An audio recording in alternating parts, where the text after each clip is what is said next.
முழு வீடியோ பார்க்க யூடியூப்ல பார்த்தா கீழே உள்ள பொம்மையின் விரலை தொடங்க போதும் முழு வீடியோ கிடைக்கும். ஃபேஸ்புக்ல வீடியோ பார்த்தா கீழே லிங்க் இருக்கு, கிளிக் பண்ணி முழுசா பாருங்க. சாப்பிடுறது பெருசா இருக்கு. சாப்பிட்ற கொடுக்கும்போது மாட்டுக்கு இது கொஞ்சம் பால் உற்பத்தியும் கொஞ்சம் நல்லா இருக்கு அதிகமா சார். இருக்கு. அது அதிகமாக கொடுக்கும்போது எப்படி இருந்தது? அதை விட கொஞ்சம் அதை விட இது கொஞ்சம் கூடுதலாக கிடைக்கும் சார். மாடு விரும்பி சாப்பிடுது. இது சூப்பர் நேப்பியர் சார். இதுவா? ஆமாம் சார், சூப்பர் நேப்பியர். சரி. அது அதுக்கு முன்னால இருந்து கரும்பு அதெல்லாம் கூட சூப்பர் நேப்பியர். எல்லாமே சூப்பர் நேப்பியர் சார். இது சின்ன சின்னதா இருக்கு. இது அறுவடை முடிஞ்சு இப்பதான் ஒரு வாரம் ஆகுது. அது இன்னும் பண்ணிட்டு அது முடிச்சு இங்க அறுவடை பண்ண சார்.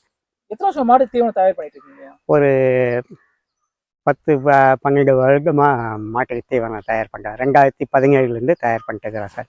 முதல்ல கோஃபோர் அந்த விவசாய பண்ணைங்க வாழைத்தோட்டம் வந்து விரிஞ்சிபுரத்துலேருந்து விதை வாங்கிட்டு வந்து நட்டங்க.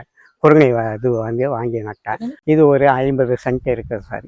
50 சென்ட் எத்தனை மாடு வளர்க்குறீங்க நீங்க? இப்போ வந்து 6 மாடு 7 மாடு வளர்க்குறேன் சார். 50 சென்ட் போதும் சார். 50 சென்ட்டுக்கு கணுக்குட்டிங்க இருக்குதுங்க, சின்னதாக இருக்குதுங்க, போதுமான அளவுக்கு இருக்குது சார்.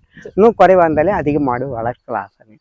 கூட வைக்கோல் இருக்குது, வேர்க்கடலை கொடி இருக்குது. விரிஞ்சிபுரம் வாழைப்பண்ணையில் முதல்ல வாங்கினேன் சார். அப்புறம் தெரிஞ்ச ஒருத்தர் கிருமாடு பண்ணை வச்சுருந்தார் சார், வேப்பங்கநேரிங்க வில்லேஜில். அவர் வந்து பாண்டிச்சேரியிலேருந்து சூப்பர் நேப்பியர் விதை வாங்கிட்டு வந்தார். அவர்கிட்டேருந்து நான் வேலைக்கு வாங்கிட்டு வந்து கருணை இது குச்சி நட்டு அது வந்து வளர்த்து